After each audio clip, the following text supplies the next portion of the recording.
Good morning, everyone. How are we doing on this cold Sunday? Grace. Thanks, Grace. All right, yeah, it's nice that the weather feels appropriate for the season. It's been a little weird lately, but I'm so happy to see so many faces here. Thank you, everyone online, for joining us today. I'm going to head in. We have got some songs for you if you would like to. If you want to be with us, and we will get those started. All right, I'm going to take off my coat.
Hold us in, love will join us.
Go on and scream it from the mountains.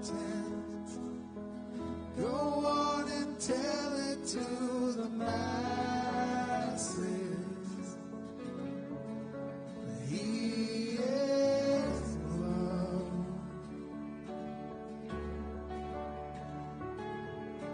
Shout it. Go on and scream it from the mountains. Go on and tell it to the masses. He is love.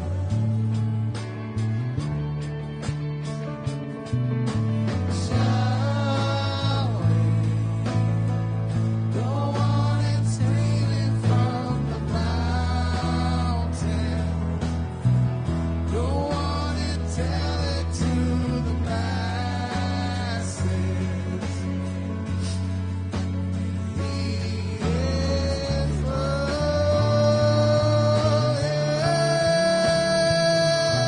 We will sing out hallelujah, and we will cry out hallelujah. We will sing out hallelujah.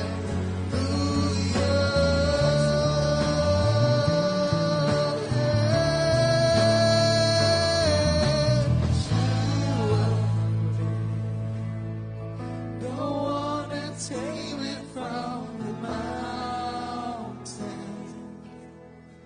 Go on and tell it to the masses. He is love.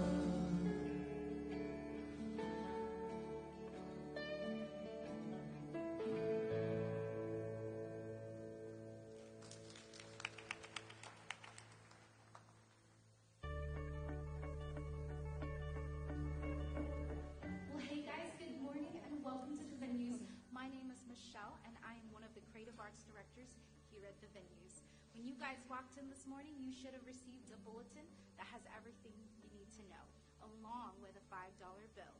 It is our last week for $5 forward, and if you do pay it forward this week, let us know what you did with it by texting or emailing us. And there is more information in that bulletin about $5 forward.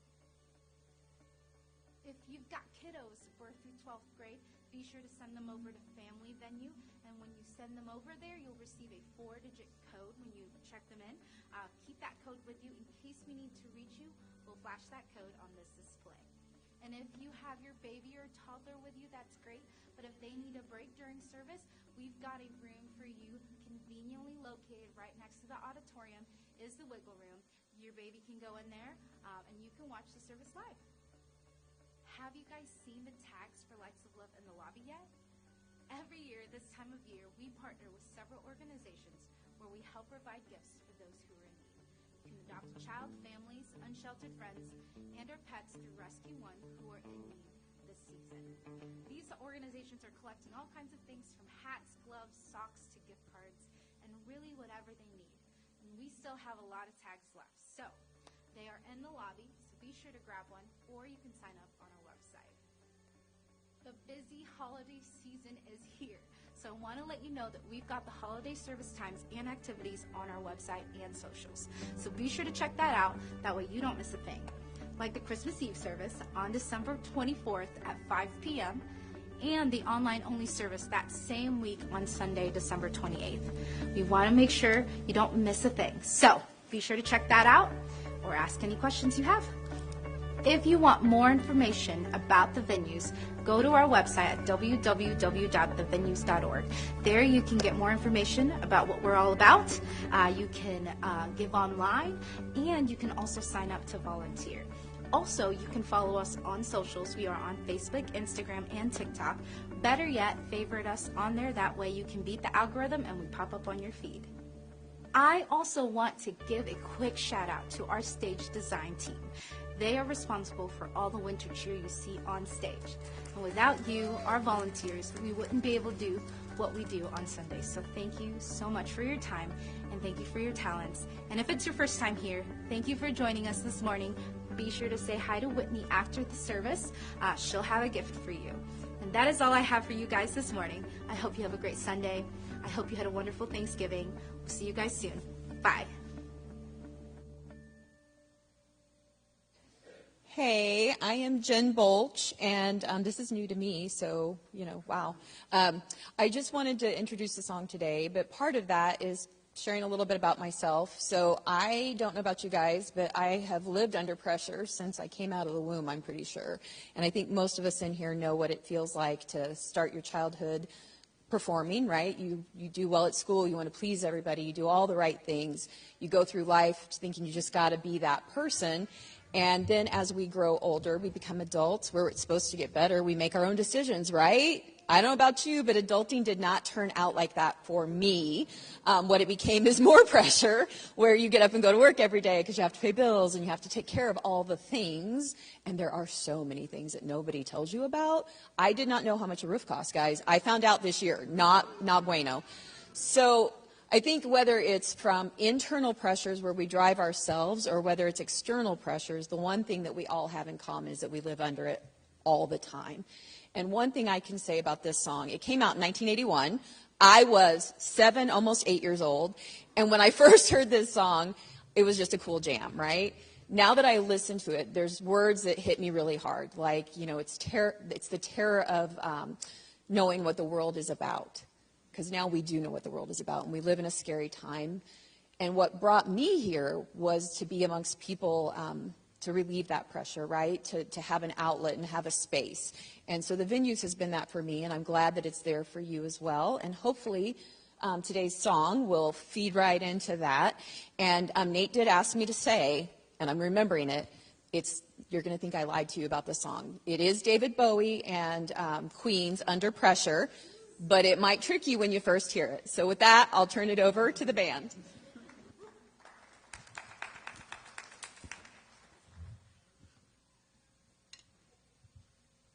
One, two, three, four.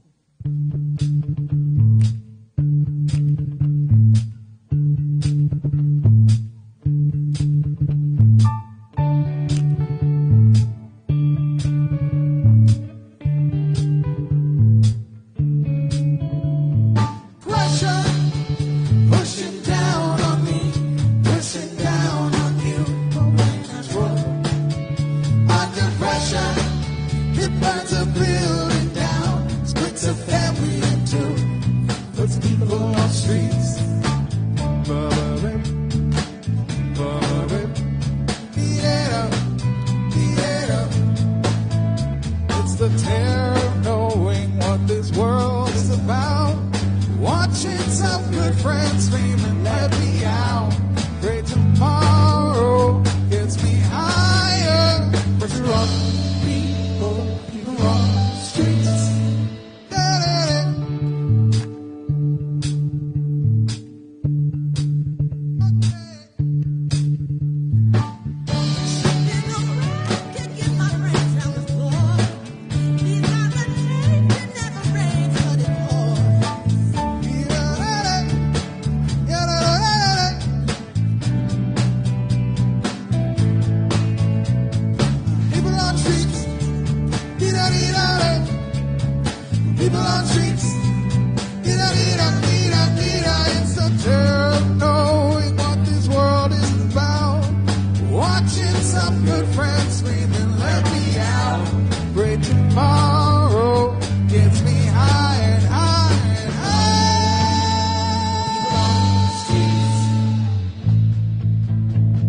ourselves under pressure. Under pressure. Pressure.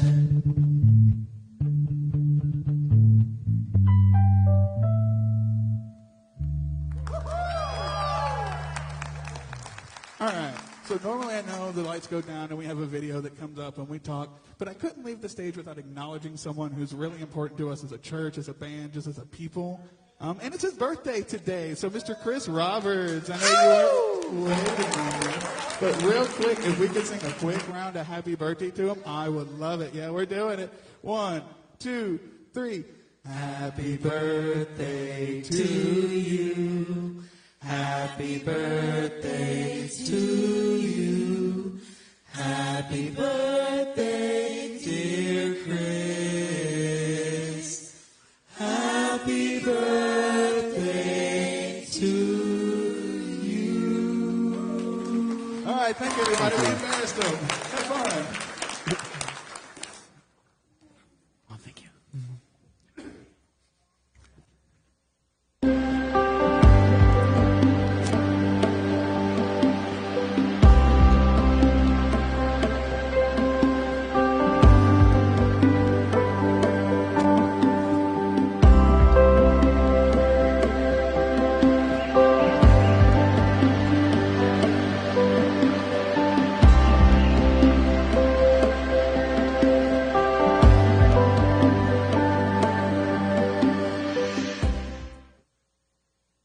And just so you know, for all of those of you who think that Justin and I are twins, today is not his birthday.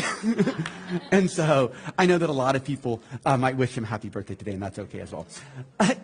So when I was growing up, on Friday nights, my parents had this very particular routine where they would take my sister and me over to my grandparents' house to spend the night. And I think it was kind of a double win, actually. My parents got a date night. My grandparents got to watch my sister and me, which, as I say that out loud, maybe wasn't a win. But for us, it was a win because it always meant that they would start off by my grandmother making us kind of whatever we wanted to for dinner.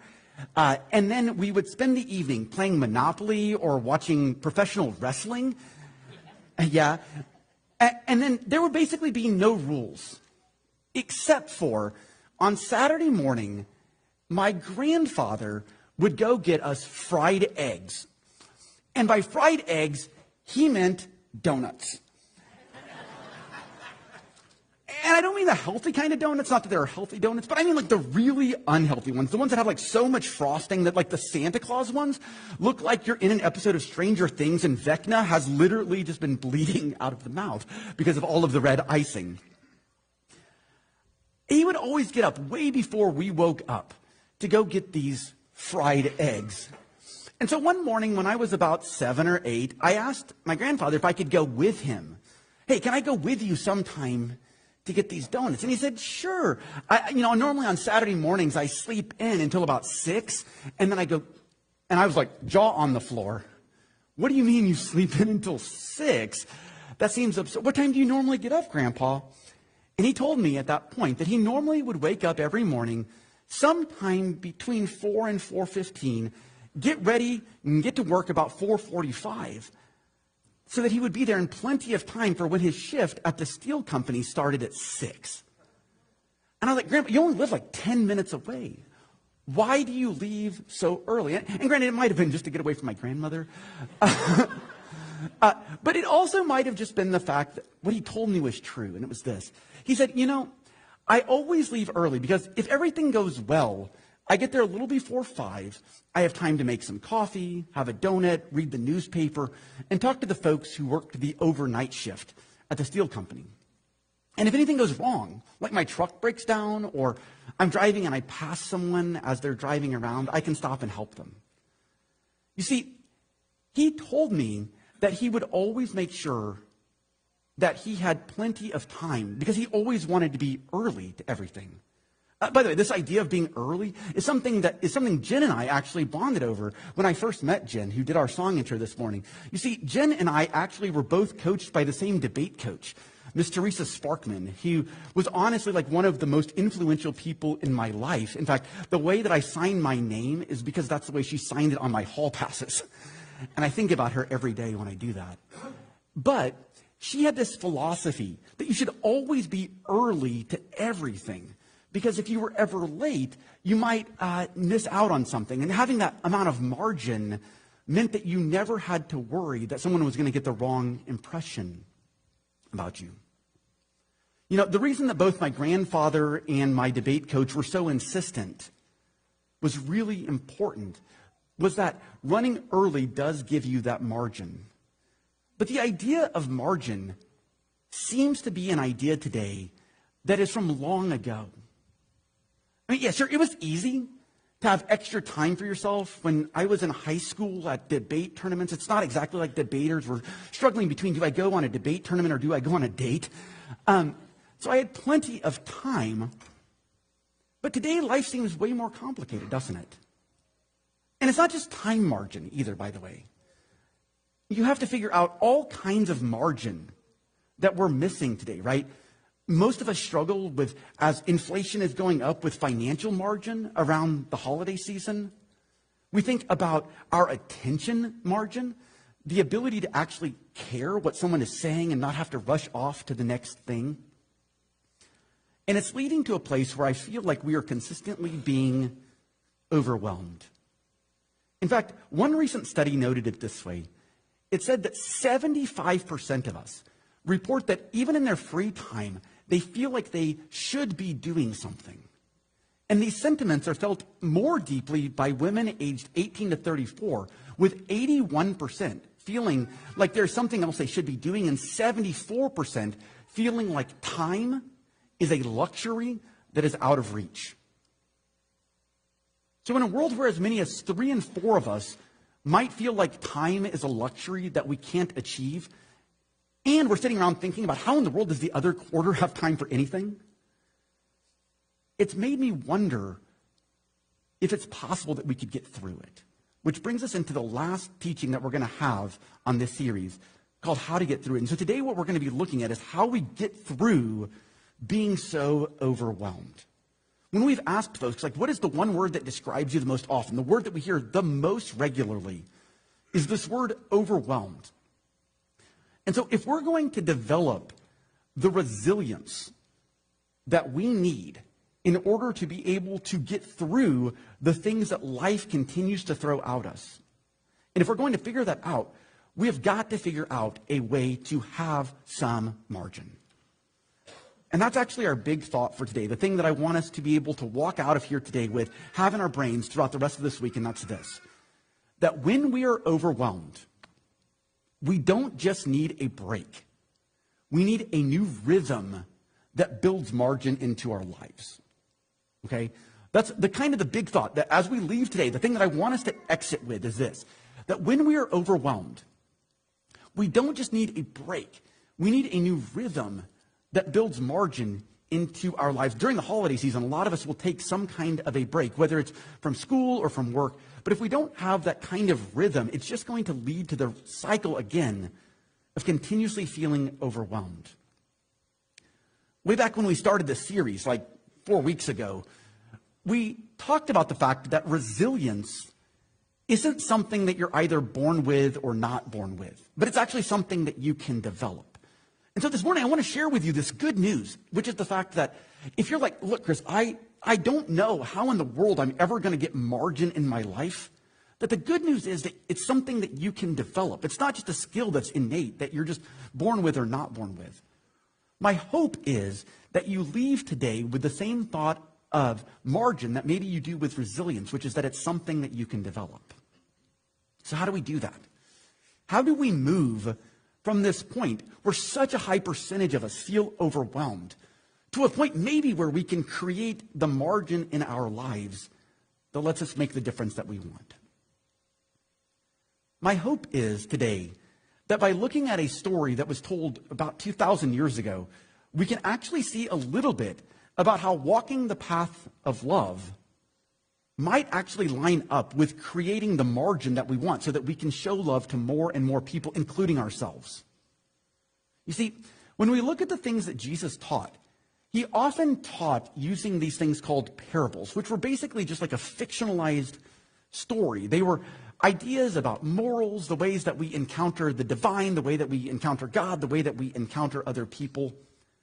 But when he would tell these stories, he would often use common examples of things that people were really familiar with.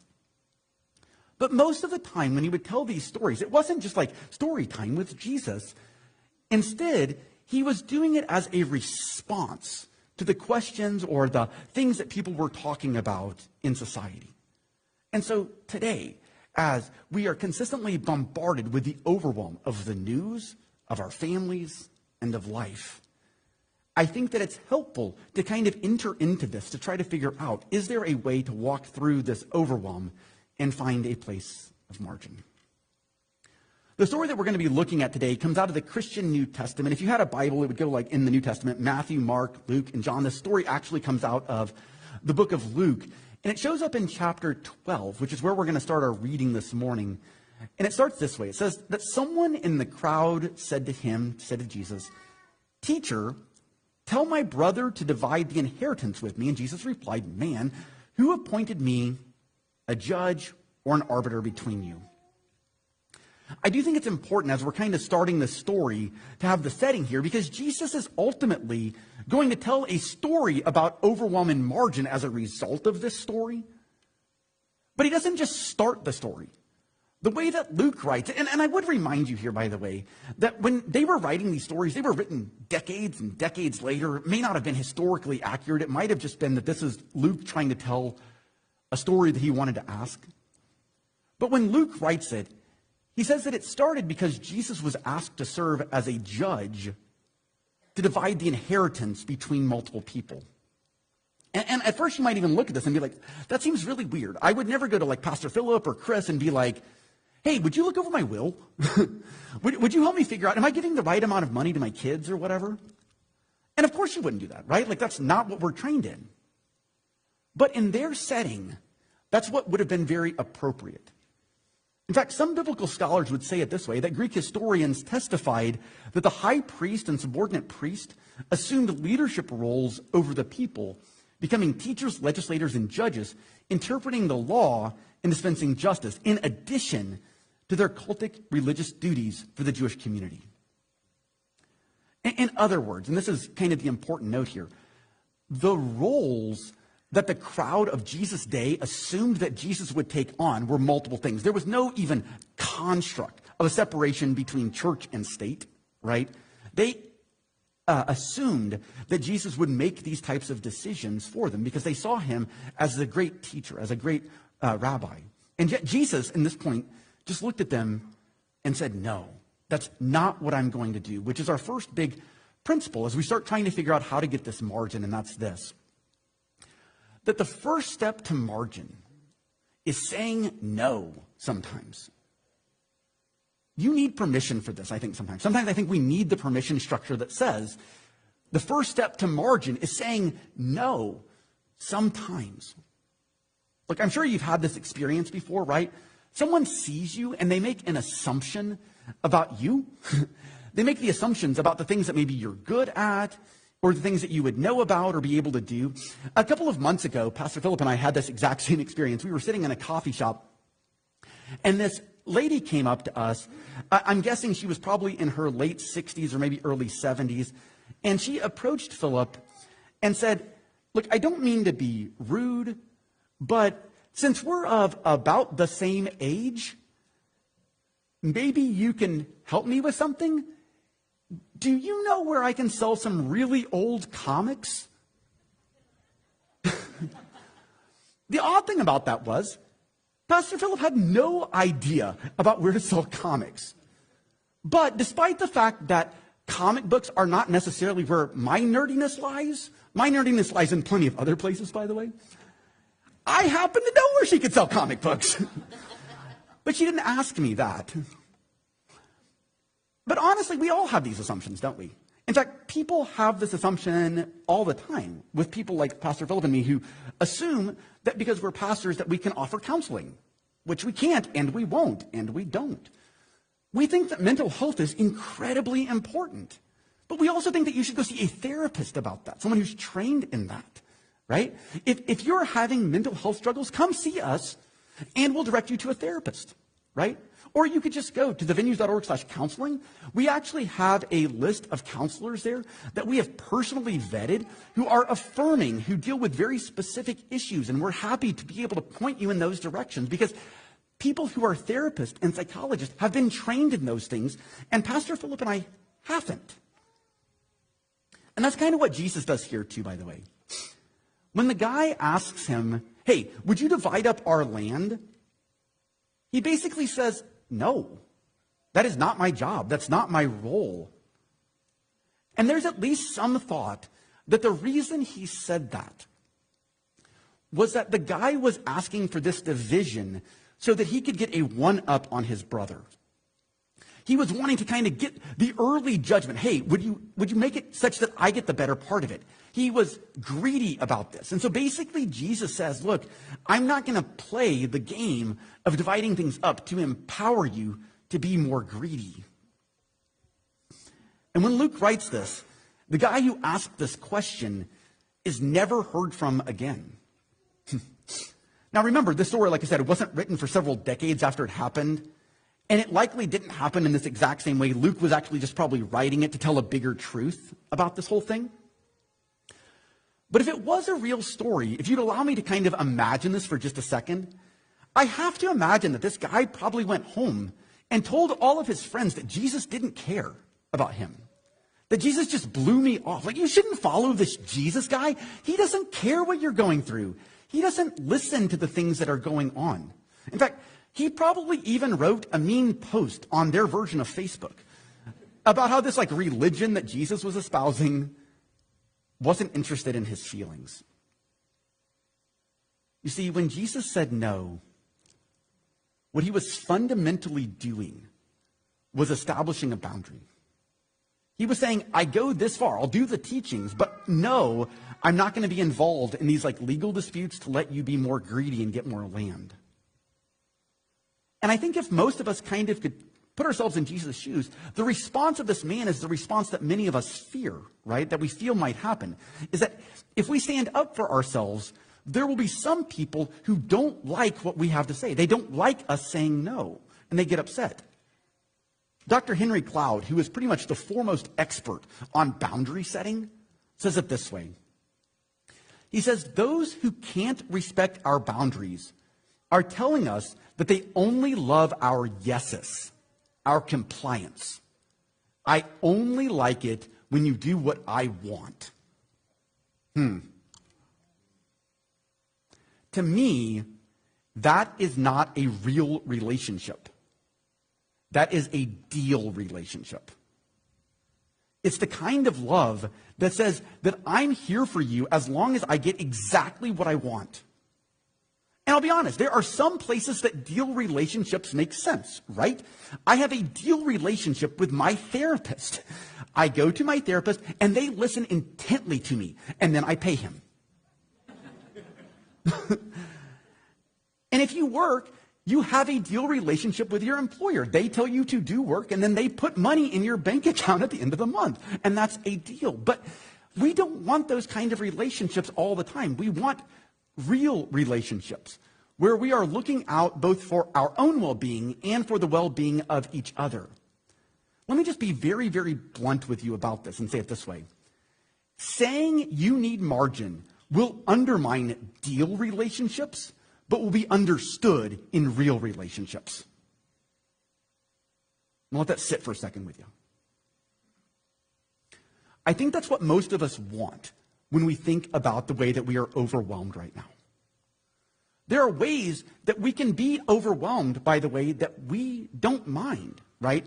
When we have real relationships, the way that those real relationships play out are not ways that we get frustrated about. When someone shows up at my house and says, I would love to clean your house today for free, or here's a big box of chocolates that have no calories in them, I'd be overwhelmed, but not in a bad way, right?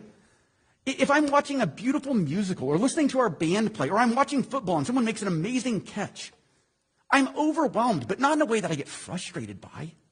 but in a way that I can enjoy and want to recreate. But when we are feeling overwhelmed, not by the quantity, but by the quality of what's going on, it can lead to significant frustration or worse. And I think that might actually be why Jesus tells the story that he does that we're going to look at today. He tells this parable as a response to this guy saying, "Will you divide up my land?" That starts in verse 16 and says this: "The ground of a certain rich man yielded an abundant harvest. And he thought to himself, 'What shall I do? I have no place to store my crops.'" At first, this story sounds like it's going to be the good overwhelm, right? This guy had a great year. And remember, at that time, farming was the industry. Everyone understood that a good year for harvest meant that you were rich. And a bad year for harvest meant that you were in poverty. But there's also a second reason that Jesus highlights the story. And I could be wrong about this. But maybe it's because at the time, there was a lot of thought that the quality of the harvest was almost exclusively because of the blessing or the cursing of the divine. Right? They didn't have AI to track harvest qualities. They couldn't check on all of the algorithms and do all that, which might sound nice sometimes. They had to depend on the soil and the rain happening like they expected.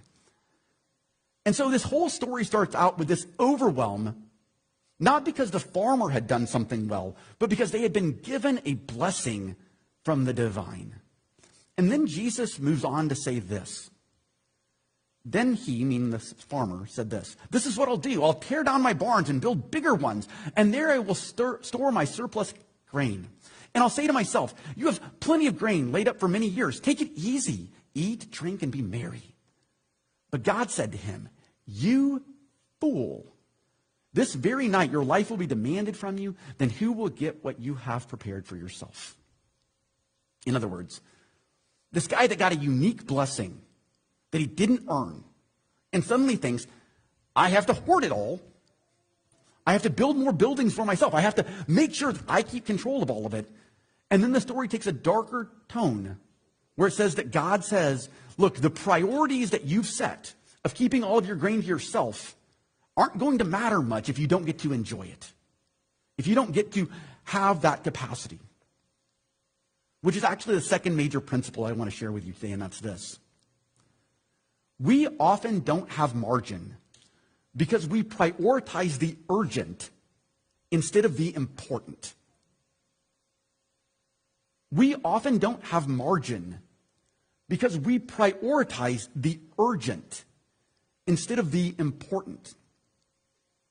It might be easy to look at the story and justify what the farmer was doing. He was storing up your grain. You might even think, look, Chris, doesn't the Old Testament have this story about this guy who had a dream and then he stored up some grain so that the countries would be fed? And wasn't that in fact literally the story that Pastor Philip talked about last week? Yeah, that story exists. And I don't think what Jesus was doing here was telling people not to be prepared. Rather, I think he's helping people see the problem of greed. Walter Brueggemann, who is probably one of the foremost scholars on theology in general, wrote this about this story. He said, "The farmer had land that produced abundantly. He had no thought or care for either the land or the neighbor. The portrayal of the man is a perfect model for a system of economic greed that sanctions accumulation without limit or restraint and without regard to anyone else. That, by itself, would be a sufficient delivery by the parable." I wonder how easy it is for us to see the almost immediate parallels between the system that they were living in at the time and the system that we live in now, right? The system at the time where the kings and the rulers would have a lot and others would be struggling in extreme poverty. A recent report noted it this way: the 10 richest U.S. billionaires added $698 billion to their net worth in the past year. They made, and I hate just reading numbers because it's weird, but 833,631 times more than what a typical American household takes home. And while billionaires are getting richer, Americans are scraping by on their measly paychecks, with over 40% of the U.S. population, including nearly 50% of children, are considered to be poor or low income. Women and people of color have been hit hardest by mounting inequality. That is why, by the way, the things like the $5 forward thing that we've been doing are so important. Look, we recognize that in Springfield, there are people that don't have enough. So if you got the bulletin with the $5 and you're like, I don't have enough, this would really help me out, please put that $5 in your pocket and go buy yourself some lunch. On us, no questions asked. And if, on the other hand, if you're in a space where you're like, look, money's doing okay for me, you can either put that money in Lights of Love, or honestly, if money's just abundant for you, go take all of the Lights of Love tags and let's sponsor a whole slew of kids and families and pets and unsheltered friends, and make sure that during this time, they have what they need.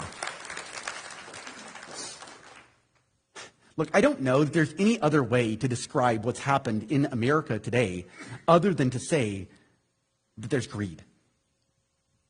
And I don't know that it's just an issue of dollars, but rather it's a question of disparity. Reverend Luke Powery, who is the dean of Duke University Chapel, noted it this way, that Jesus reprioritizes what is sufficient in life. Medieval theologian Thomas Aquinas said that greed is a sin directly against one's neighbor, since one cannot overabound in external riches without another lacking them. By the way, that punched me in the face when I read that the first time. This is why greed represents our deep desire to be in communion, to be in fellowship, relationship, in order to be love. Greed grasps for love, but greed is a warped love, a distortion of love, because rather than being in the presence of a person, we find ourselves in the presence of and fill our lives with inanimate objects. In other words, greed is just a problematic way that we are all trying to find love and balance. We are all in search of connection with each other, which is why one of the reasons that we push so hard here at the venues into things like connection groups and venues values and faith after God, because we want to have those eyeball to eyeball style of relationships with people. We know that we need to connect with each other, because when we don't have those connections to each other, we can often look for those connections with stuff. We often fill our long-term need for connection with a short-term supply of stuff. And I think that's consistently the case, especially around the holiday seasons. And I get it. It is easier to fill our need for connection with stuff. It doesn't talk back to us, right? If I go buy a new pan, it's never going to be upset that I left the eggs in there too long. It will always be there. We can spend dollars on something today, and it will fill a need today. But the problem with our stuff is that our stuff is ultimately a deal relationship. My stuff brings me joy, but I can't bring it joy. There's nothing that I can give back to my stuff. So I have to keep buying more and more and more and more stuff so that I can fill the need of connection. One of the other problems with always filling our stuff, like filling our needs with stuff, is that we also can't be vulnerable to our stuff. And let me say this, I get the fact that when we think about connecting with people, one of the hardest things is to be vulnerable with people, right? It's hard to look at someone and say, I've been going through this thing. Would you walk this path with me? And it's not really fair for me to ask you to be vulnerable if I'm not willing to be vulnerable myself. And so this morning, I'd like to share something with you that is a little bit vulnerable of me. It's a poem that I wrote a number of years ago. And you may hate it, by the way. That's one of the problems whenever you show art to someone. They might say, this art that I've created, it doesn't fit me. And that's okay, right? But I'm going to share it with you, knowing full and well that you might not like it. I wrote it over a decade ago. I updated a couple of the illustrations so it makes sense. But I feel like if we're going to have real relationships with each other, we have to take the risk of being vulnerable enough to say, I'm going to share something with you and you might not like it. So So I'd like to share this poem with you. It's called Take Care. He goes like this. I'm stuffed. And you're stuffed, and we're all stuffed, and not in the 2:30 in the afternoon on Thanksgiving stuffed, but we've all been stuffed. Stuffed inside our suits and our jobs, inside our cubicles, and thank you for calling customer service. We've all been stuffed. Stuffed to the brim on Christmas and Easter and Halloween and birthdays. Man, I love birthdays. Gifts from here to there and from her to me and from now until the eye can't see, we've been stuffed. And our stuff has been stuffed. In our world, the homeless problem has been solved. We have homes and spaces and places where our stuff lives, in garages and sheds and storage units, so our stuff doesn't get lonely. We don't need Medicare for all. We have insurance on our Nintendo Switch. We buy warranties to make sure our stuff doesn't die before it's time, but don't worry, we believe in the death penalty too. As soon as the iPhone 17 comes out, and then our stuff goes to die in a landfill. And if you're anything like me, you know that stuffing just expands our waistline. We love stuff and we stuff stuff, but maybe it's time we snuff stuff. Snuff it out and replace our stuff, not with the newest, but with the oldest. Not the stuff with buttons so real you can feel them, but by ones with feelings so real you can't button them up. Let's replace our stuff with each other. Learn to lean that way. Learn to see more glow in your friend's face than in an iPad screen. Learn how face-to-face time is always better than FaceTime, and that we've got to make space, time, and priorities of each other. Let's also not just use each other like we're scared we will lose each other, but let's cherish each other for this day and then another and another and another. And soon our stuff will be just that. Love people and use stuff, because the other way around never works and only leaves those around you feeling hurt.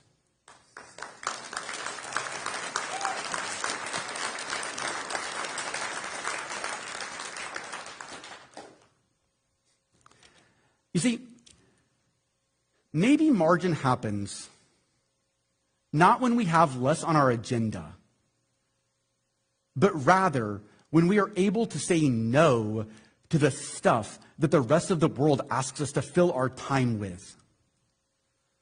But we do so that we can say yes to the things that actually matter. And that's the final principle I want to share with you today, and that's this. Achieving margin doesn't just mean we say no to everything. It means we say yes to the most important things. Achieving margin doesn't just mean we say no to everything. It means we say yes to the most important things. After Jesus tells the story of this man who built the tall buildings and then has his life required of him, Jesus juxtaposes it with a story that says, look, birds don't worry about what they wear. Flowers don't worry about if the carpet at their church matches. I'm so thankful that we have taken that attitude here. Jesus finishes up by saying this. Don't be afraid, little flock, for your Father has been pleased to give you the kingdom. Sell your possessions and give to the poor. Provide purses for yourself that will never wear out, a treasure in heaven that will never fail, where no thief comes near and no moth destroy. For where your treasure is, there your heart will be also. You know, I love this story for several reasons, one of which is there are a lot of people who like to argue about the fact that the Bible is literal or not. They will scream about the stories in the Old Testament like Adam and Eve or Jonah, how they have to be literal. And while here at the venues, we think it's possible they were literal, but it's also possible that they're just true, and that might even be better. I have had a hard time with people who say things like, yeah, the story of a talking snake was literally true, but this story where Jesus says, go and sell your stuff, definitely not literal.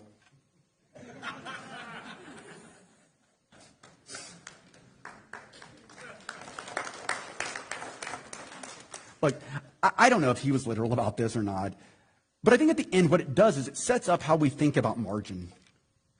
Jesus says pretty clearly that where your treasure is, that's where your heart will be. And I think the opposite is true, that wherever your heart is, that you can push into it, right? Like whatever it is in your life that you're passionate about, that it's where your heart can go. When Matthew wrote his version of the story, he says it in a slightly different ending, and I want to read that to you because I think it's really important. He says, "For where your treasure is, there will your heart be also. No one can serve two masters. Either you will hate the one and love the other, or you will be devoted to the one and despise the other, because you can't serve both God and money." And realistically, Matthew and Luke, which are two of the books of the New Testament that tell the story of Jesus, both probably copied off of Mark or someone else, they have the same basic idea. But I think there's a truth that's even beyond the literalness of what it says, and that's this. There is not an option to do all things. You can't do everything. You are going to have to choose. We have to say no to some things. And the question is, what are we going to say no to so that we can say yes to the better things? The truth is, there's no way I can answer that question for you, by the way. I can't. I don't know what it is that your heart says, this is where I want to push into. It might be the unsheltered population of Springfield, and that's awesome. We have ways that you can do that here. It might be the kids program here at the venues, which we can help you push into that. It might be something else entirely, and we want to celebrate that with you. Wherever your life is pushing, push into that. The things that you buy or don't buy don't have to be the same with me. And as a great example of this, a couple of weeks ago, I was talking to Amanda, who's on our teaching team and part of our council, about the fact that she has these really awesome shoes. They're Lego Nike shoes, and they would never make sense for me to wear. Not only because they're way cuter than anything else I own, but also because they're the kid-size shoes. And her wife bought them for her because she said, these shoes are fun, they remind me of Amanda, and they would fit her. As I was talking to her about this, Amanda told me, I can't understand why people would spend money on camping equipment. And I'm like, oh,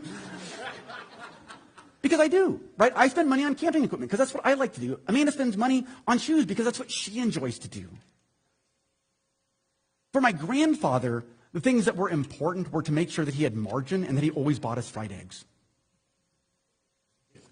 I don't know what it is for you, but whatever it is,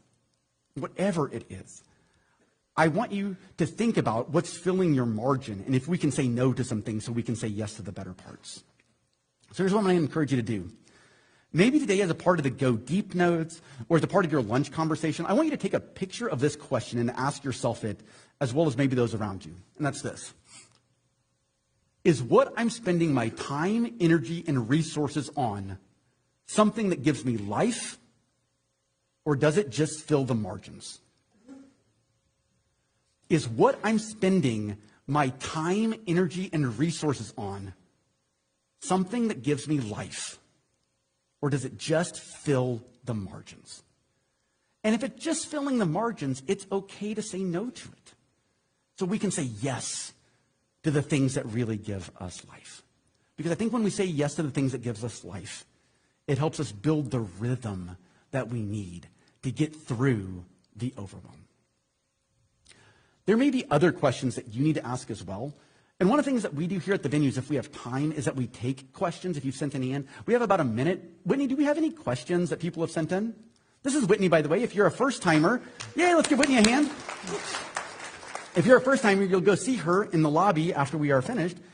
I feel like I have to talk really fast. Okay, talk really fast. Go. We have 1 minute. Okay. As a people pleaser, I know I need to say no more often. Ooh, this one's going to be good for us. Do you have any suggestions about how to deal with disappointing others? Yeah, I've never disappointed anyone. Let's bring Morgan to the stage. Sorry, that was so weird. Yeah, Morgan is my wife. That was brilliant, Whitney. I would say this, and by the way, the answer to that, I think, is probably this, is that when we say no to some people, we can say yes to the people that we care the most about, right? So, there are a lot of people who will ask us things to do, and they're like tertiary people in our life, and it's okay to say no to them, hoping that they have other people in their life as well. But if you can say no to the things that are kind of a tertiary or quaternary, I think that's the word for fourth level down of importance, we can say yes to the people who are most important in our lives. We can say yes to the things that are the most important in our lives. And we can continue to push into the things that actually push us in the right direction. And so if you're a people pleaser, understand that that is perfectly okay. And I would love to please that by buying you a cup of coffee and talking a little bit more about it later as well. And as with any other question, I will be happy to get back with these questions sometime early this week And if it's a longer question, we can go get a cup of coffee or whatever. Thanks, Whitney. All right. With that said, I do have a couple of quick announcements for us as we get out of here this morning. The first of which is this. We are going to be having our final Venues Values group today. It's going to be in the in the Wiggle Room. So if you're part of the Venues Values group, make sure that you head into the Wiggle Room, which is just off of the lobby at the end of the service. We'll go ahead and wish our volunteers, say goodbye, first of all, to our online audience. Thank you so much for joining us online. We are so thankful because of the number of volunteers that we've been able to start live streaming Facebook again. So thank you, volunteers, and thank you, everyone, for joining us online. If you are a volunteer,